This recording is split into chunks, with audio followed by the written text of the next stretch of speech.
this is actually one of my favorite parts of the competition, our Q&A portion. So are you ready, girls? This is gonna be casual. We like to have fun and we want to get to know you a little bit better. So just relax and take a deep breath, okay? We'll start with candidate number 13, Miss Cebu, Maria Gigante.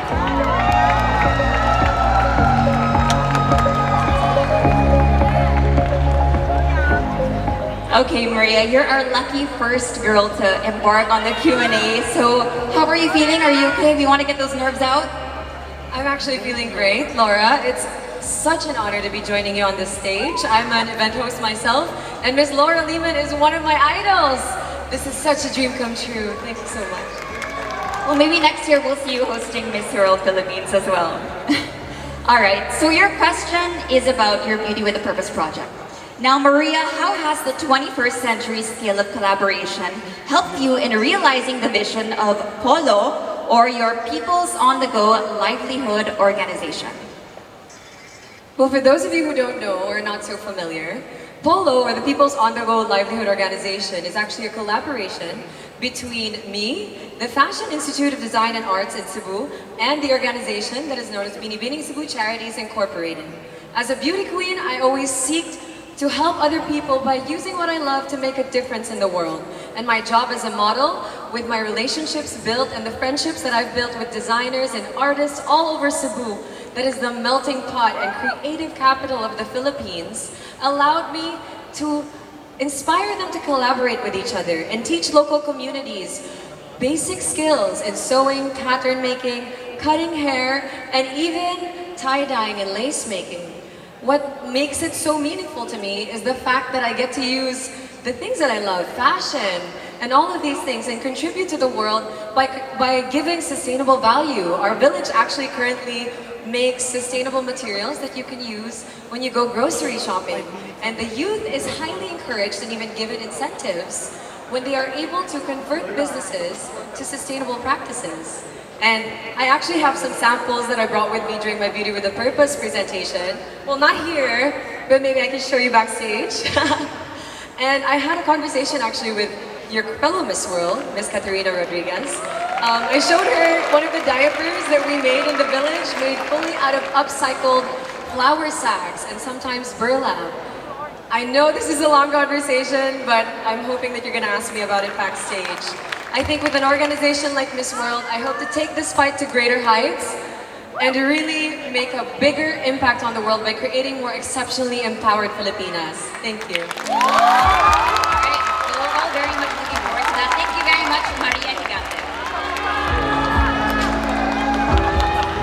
Next up, we have candidate number 22, Miss San Juan City, Cassandra Chan.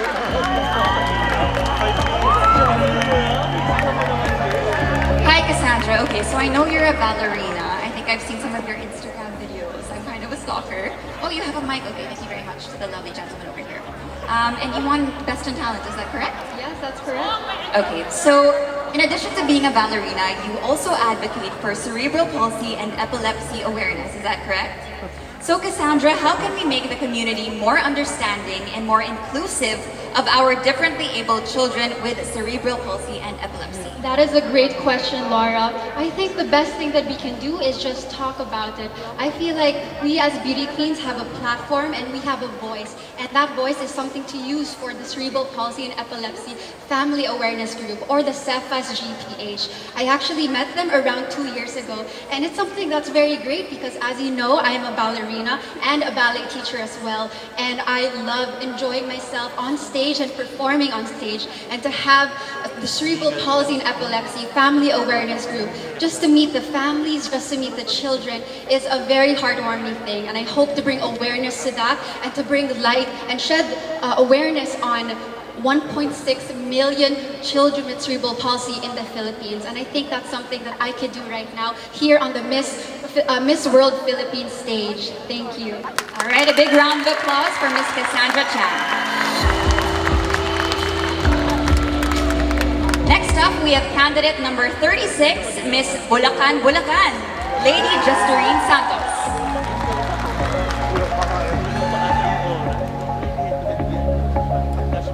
Hi, lady. Do you You go by Lady?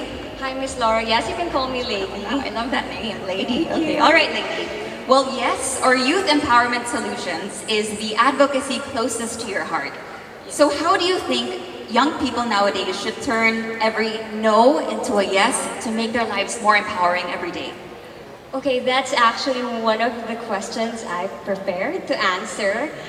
So, this is not a new thing for me to say. I've been into pageantry for almost 8 years. I've started pageantry at a very young age. And I can see that I became an inspiration to a lot of the younger generations. And I've been an entrepreneur for almost 2 years. And I'm very thankful that this finally opened, or I finally find my purpose. And this is to be an inspiration to the youth, and most especially to the people who think that their life just ended just because they weren't able to finish or they weren't able to get a degree.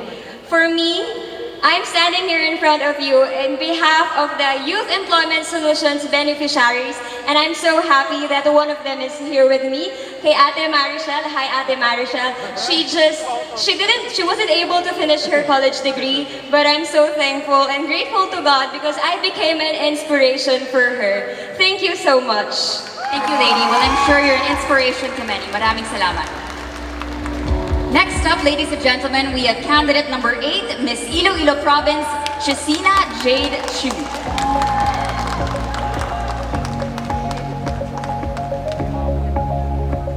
Hi, Miss Chu. All right, so Maruyog, I hope I'm saying that accurately, is your advocacy that resurfaces the plight of our indigenous peoples and also reopens our eyes to what more we can do to help them. How do you think we can do better in protecting the indigenous people? I do believe that education is very powerful, and also through social media marketing. I'm a marketing graduate, and I believe in the power of connecting to other people. Since 2019, I started connecting with the indigenous people. And one time, when it was my time to go home, doing immersions in their community, an old indigenous woman told me with sadness in her eyes, ipaglaban mo ang karapatan ng IP. So at that time, I promised with all my heart and with all the might that I have that I will do something for them. And that is why I created Maruyog, an Ati word which means beautiful. This advocacy aims to empower, educate, and elevate the indigenous people towards and through sustainable livelihood. Because when I look into their eyes, I see someone who deserves more. These indigenous people are underprivileged and they're not given equal opportunities and their voices have been silenced. So I think it is due time to change that. This is the right time for radical change. And through my Maruyog, I envision a world where the culture bearer stand in hand with the people towards a more progressive country and world. Thank you so much. Thank you, Miss Chu. Grabe mga sagot nila, no? You guys have very hard questions, but you're answering them very well. All right, next up, we have candidate number 1, Miss Marinduque, Simone Nadine Bornilla.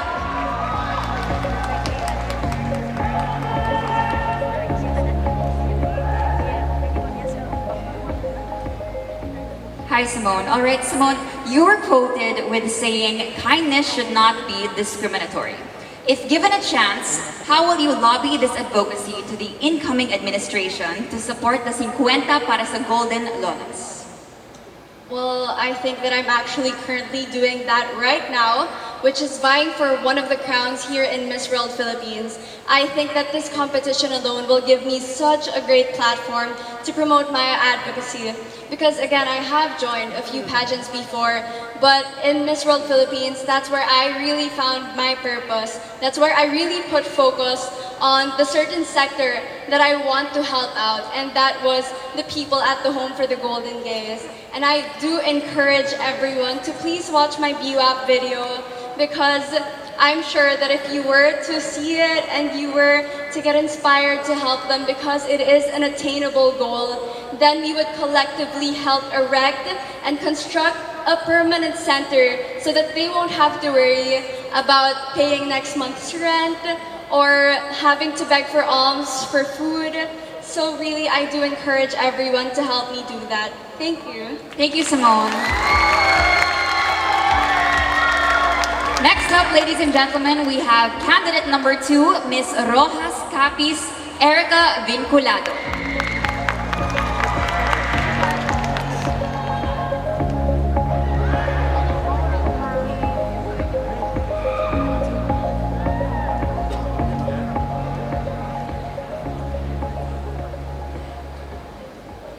All right, Erika, you're all right? Yeah. I'm alright. The stage gets slippery. I've fallen a couple of times as well during my pageant, so no worries. Now, Erika, your Batang Capiz known for Green Capiz is a movement that could be replicated around the country. How can you engage more young people away from their cell phones into getting their hands dirty to becoming eco-warriors? Well, I don't think we necessarily need to encourage them or discourage them from using their cell phones. Rather, maybe we could encourage them to use their cell phones for a good cause. A lot of the reasons why a lot of people are more aware of the environmental issues that plague our world today is because of social media. For example, the NASA scientists protesting went viral, and that encouraged more people to be more sustainable in how they live, and to encourage governments to adopt more sustainable practices as well. So I think that rather than telling people, oh, you shouldn't use your cell phones, you should just plant more trees and not shop at H&M, we should use social media to encourage them to spread information and educate others on its importance. Thank you. Thank you. That's a good point because everybody has social media anywhere.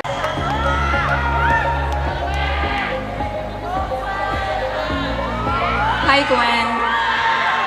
All right, so this is very interesting. Your mother actually chose to leave the Philippines for a life in France, but you did the opposite. You left France for a beautiful life here in the Philippines. How does this paradox of life shape your Beauty with a Purpose project with the ERDA Foundation? Thank you so much for that question. It's a great question. So that is right. I moved to the Philippines at the age of 18. I was all alone. But my mother is my strength. And growing up in Europe, I was very open-minded. Moving to the Philippines, I could see the generous hearts of the Filipinos. And I told myself, this is my home. I want to stay here. That is why I dedicated my life to helping ERDA Foundation. And I think, I'm pretty sure we have around 30 volunteers from ERDA Foundation in the audience. I'm so happy you guys are here today because I'm doing this for you. You are my strength. Education is a right and not a privilege. Thank you so much. Thank you very much, Gwen. Number 23, Miss Taguig City, Charyzah Esparrago.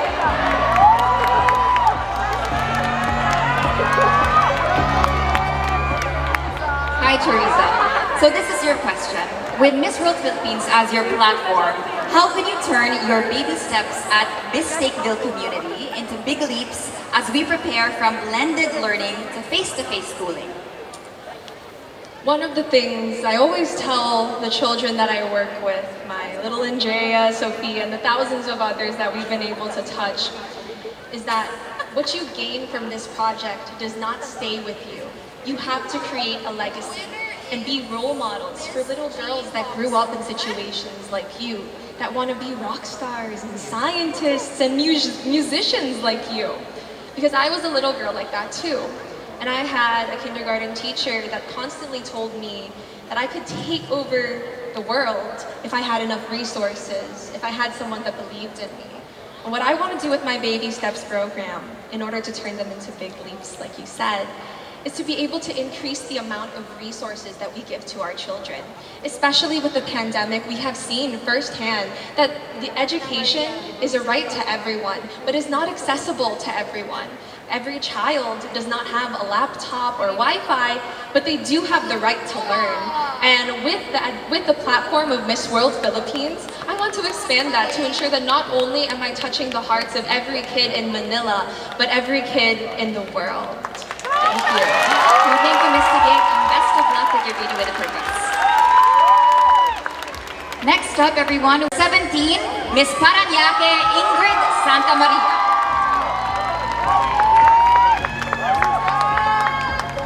Hi, Ingrid. This is your question. So your Beauty with a Purpose narrative is taken from a place of privilege to a place of charity. How do you intend to influence more people to give more to those who have less, especially to 4 million out-of-school youth displaced by the pandemic? Well, I'm somebody who was privileged enough to garner an education because I didn't have to worry about the circumstances around me. There are 4 million out-of-school youth because they can't control their circumstances, and those circumstances, they don't have the resources, they don't have the ways to provide for online learning. And once you have an education, it sets you free. You are able to be free to pursue your personal goals. And with that freedom, you are able to help others. Because I have an education, I want to be inspired, I want to be educated, and I want to help others be educated as well.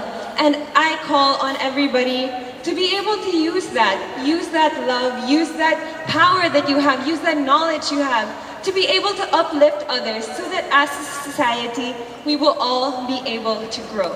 Thank you very much, Ms. Paranya. All right, Ashley, so I'm told you have a passion for embracing challenges, whether on a personal level or a social level. So how can you relate to the everyday challenge of the ordinary Filipino, and how can you help alleviate this state?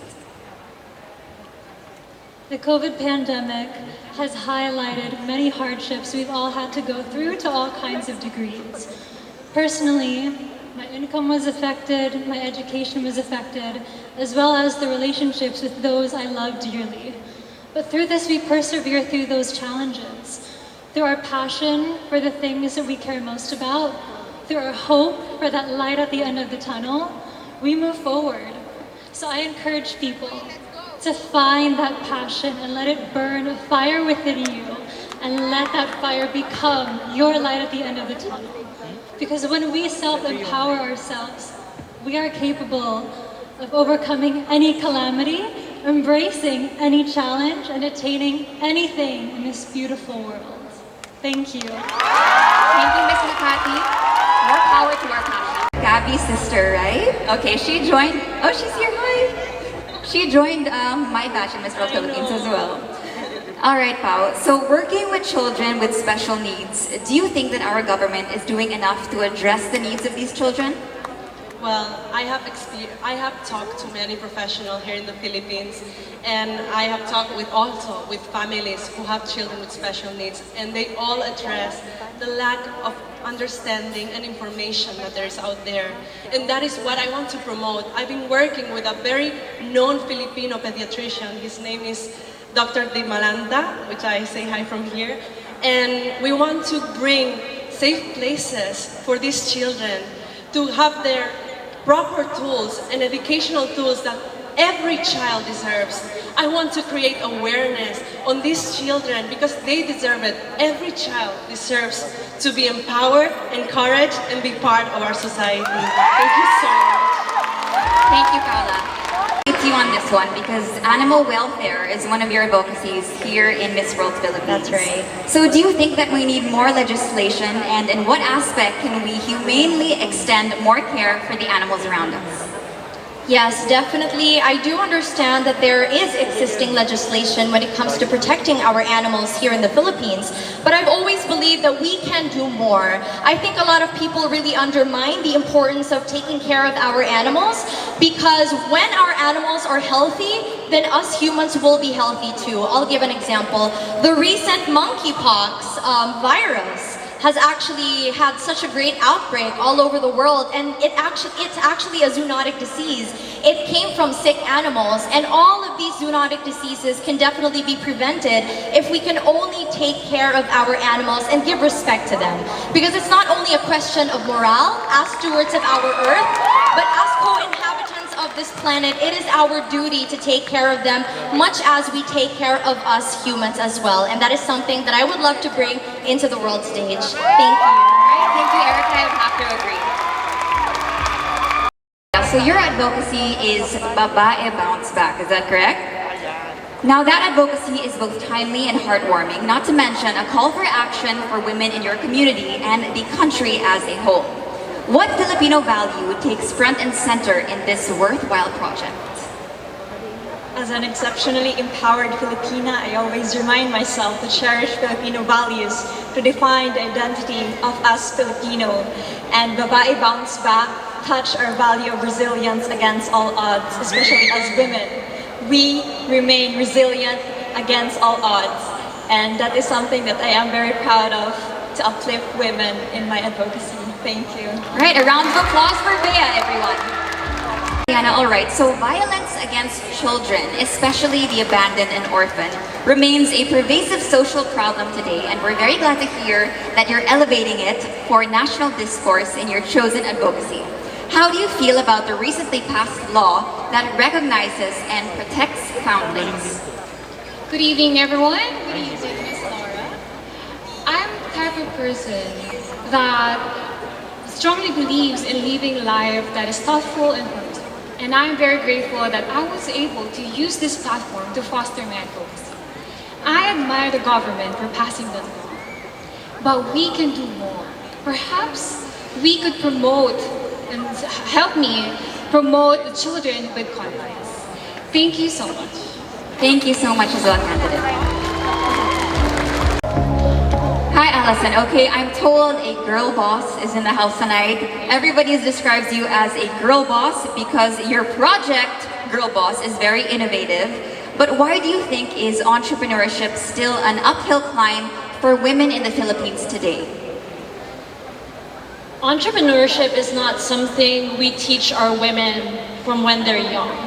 And that's something I wanted to address with my Girl Boss project. I am a business graduate and I've seen how women are not treated the same in business and how women are treated in a sense that they have to get married to earn their own money. They don't have control over their own lives. They don't have autonomy. And with Girl Boss, I want the youth to realize that this is possible. There's a life where they can pilot their future, their destinies, and people strive for what they think is possible. So let's make our girls believe. Thank you. Thank you, Alison. Hi, Kayla. Hello. All right, so your Beauty with a Purpose project is called the Wooden Spoon Project. What have you realized about global hunger as a social and political problem? I am very lucky to be talking about this project in front of you all today because food has continued to be a luxury throughout this world, even if malnutrition has existed for a long time. There are several programs and political programs that has been happening, including the Philippine Plan of Action and several other programs of non-governmental organizations, and yet malnutrition still exists. So I created the Wooden Spoon Project to show everyone that even a small college student like me can build programs that build upon nutrition, that fight malnutrition on children and other Filipino families across the globe, so that we together would finally end malnutrition and no child will ever be hungry and food will never be a luxury anymore. Thank you. Thank you, candidate Justine. Hi, Justine. Okay, I remember you. We trained together before, right? All right, okay, so Justine, your Center for Migrant Advocacy is inspiring as it focuses on the many facets of the plight of our overseas Filipino workers. Do you envision a future where no family will ever need to be separated because of the necessary search for greener pastures outside of the Philippines? Good evening, everybody. I considered myself very lucky because I had such hard-working OFW parents, but I wasn't left behind. And when I started volunteering for Center for Migrant Advocacy, who promotes rights for overseas abroad and here, one of their problems was homesick and also being away from their families. But they do this because they want to put a roof over their head, quality education, and make sure they have a brighter opportunity and future for them. So I do hope that we would have more opportunities for them here in the Philippines through capacity building workshops and also helping them with their mental health, and that will definitely help them stay here with their families more. Thank you. Thank you, Justine. Of course, our OFWs are definitely our All right, so cervical cancer is said to be the second most deadly cancer that women all over the world have to fight against. In facing this women's health issue, how can we get more men involved in your advocacy of cervical cancer prevention?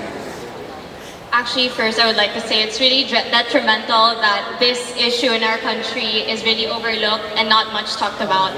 And one of the reasons why I joined a beauty pageant like Miss World organization is because my audience are not only women, it's also men and of all genders. And not only would I like to target the men, but all of genders, all of the people of the rest of the world to listen to this issue. As if I have more time to talk about it, I would.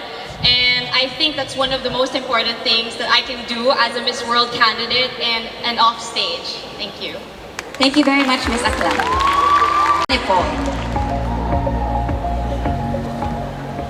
Hi, Anne. Is that Ange? Angie? Angie, okay. Angie, from farm to table, this is how you characterize your advocacy on agriculture. How do you think we can harmonize the importation of food and improving our own farmers' productive capabilities? Thank you for that question. As an agricultural extension worker, I see the real problems that our farmers is facing right now. That is the decreasing number of youth involved in this profession. Because sadly, the average age of farmers is already at 57.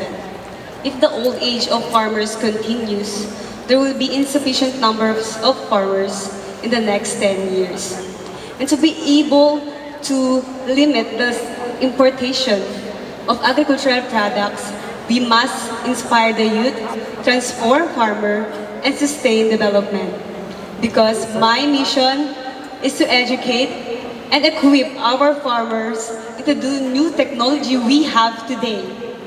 And I know, together with the Miss World organization, I know that I could reach a larger platform, especially the youth, to venture in this kind of business and profession.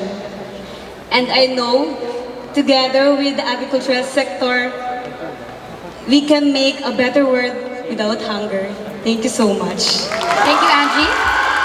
All right, Patricia. So your Beauty with a Purpose project affirms that poverty is not a hindrance for us to reach for our stars. How are you going to make your project more inclusive so that all the young dreamers will get a chance in life? As a girl who grew up in a poor and broken family, that is the biggest obstacle that I have been facing in my life. During my childhood experience, I didn't experience a lot. A lot of things has been deprived, but the education is not. Because my mother believed that this is the only treasure that I can treasure for the rest of my life. And I want to let the youth know that whatever situation we are in life, we can rise above our situation if we have the courage, if we have the power. We just have to find that power that comes from our heart. And I want to let the youth know that we can break any walls. We can do more and we can be more. Thank you. Thank you very much, Ms. Zambales.